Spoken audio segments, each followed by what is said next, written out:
In a quiet room where sunlight glows, a mother holds the child she chose. Her heart so full it can hardly speak. Dreams she carried now warm her cheek. In his tiny eyes she starts to see hope she once held quietly.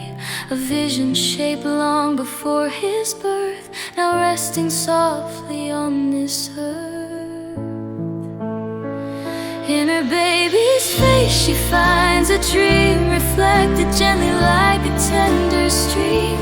But every soul must learn to grow beyond the wishes others know, finding a path that's theirs alone, not just the hopes they're handed from home.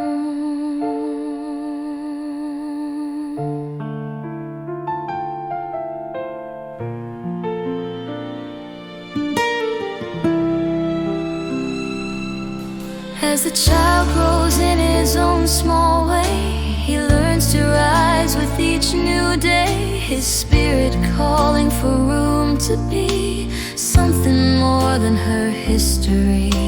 Love still shines in her guiding gaze, but expectations can cloud the ways. He seeks the courage to understand which dreams are his and which were planned.